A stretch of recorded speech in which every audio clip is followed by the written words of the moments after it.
What makes a racing movie feel like a real win, even when it follows a familiar formula? How does a film stand out in a world of high-octane blockbusters? Welcome to Azeem_USA. Today we're doing a deep dive, buckling up, and heading straight to the intersection of Hollywood and high-speed racing. The topic, the big new movie, simply titled F1. The question we're tackling is how this film, which everyone agrees follows a standard playbook, still manages to feel like a spectacular victory. We're sifting through the reviews, the premiere buzz, and the incredible stories of how the stars prepped for their roles to figure out what truly lifts this movie into first place. Let's get into it. Okay, let's unpack this. The IGN review is pretty upfront. It says F1 is undeniably formulaic. You know the drill. An older, weary veteran, Sonny Hayes, played by Brad Pitt, comes out of retirement to mentor a cocky young rookie, Joshua Pierce, played by Damson Idris.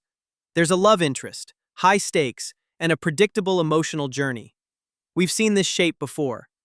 But is being formulaic a bad thing? Not necessarily. The truth is, if a formula didn't work, people wouldn't keep using it. The key isn't the formula itself, it's how you execute it. The review uses a great analogy from racing itself, the idea of half-second speech. In an F1 race, victory is found in tiny increments, a fraction of a second shaved off here, a micro-adjustment there. Tiny inputs from the pit crew, the engineers, and the driver all add up to be the difference maker. And that seems to be exactly what director Joseph Kosinski and writer Aaron Kruger did here. They took a known blueprint, but applied what the review calls a steady and delicate hand. It's not lazy filmmaking, it's precision engineering for a story. They focused on perfecting the core emotional journey and trimming the fat, resulting in a refined execution of something familiar. So what were those specific ingredients that make this feel so fresh? First, sheer technical brilliance. Kosinski reteamed with Claudio Miranda, the Oscar-winning cinematographer from Top Gun: Maverick, and they apparently went wild. The review says they put cameras in, quote, just all the places. Think custom rigs, tiny cameras stuck inches from the track, inside helmets, and tracking shots from insane angles. But it's not just about looking cool. It creates an immersive, visceral experience. You're not just watching the race, you're feeling the speed, the G-forces, the danger. You are completely at the mercy of these rocket ship machines. This visual assault is paired with masterful editing from another Oscar winner, Stephen Mirione. The film moves between being beautifully paced in its quiet moments and chaotically tense during the races, mirroring the rhythm of a real Grand Prix. In one fantastic example, a character's entire arc, struggling then finally succeeding, is apparently summed up perfectly in the edit of a single 3-second tire change. That's how much the unseen craft of editing contributes to the film's impact. But the real secret weapon, the thing that puts this movie in a league of its own, is an unparalleled commitment to authenticity. Unlike in Maverick, where most of us don't know what a real dogfight looks like, people know Formula One. They watch the races, they see the onboard shots, they know the choreography of a pit stop.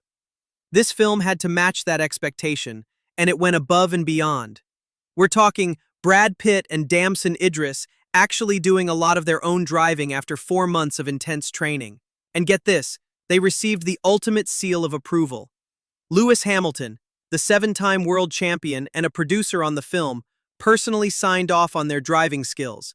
That's like getting Michael Jordan to say your jump shot is legit. Hamilton was deeply involved, advising on the script and the technical details to make sure it felt right.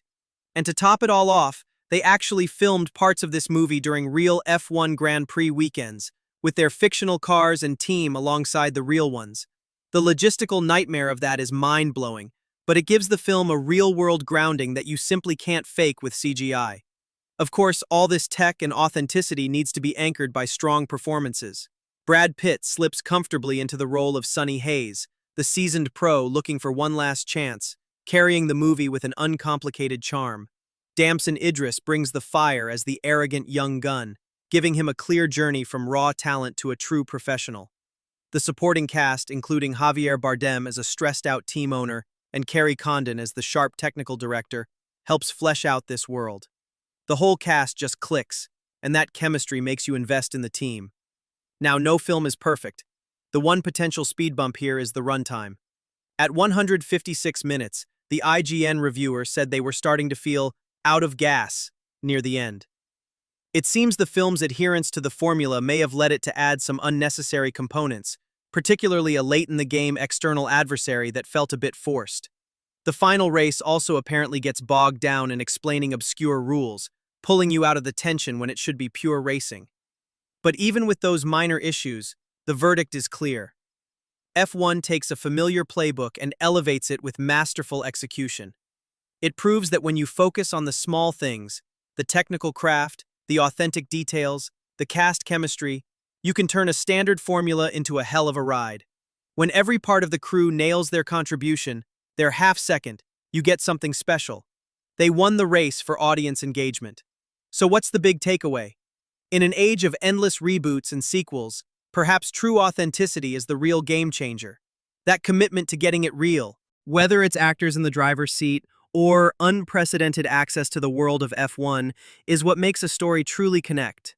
But what do you think stands out the most? Is it the actors' real driving, the insane camera work, or the access to actual F1 events? Let me know what you think makes the biggest difference in the comments below. And if you enjoyed this deep dive, don't forget to like, subscribe, and hit that notification bell for more breakdowns right here on Azeem_USA. Thanks for watching.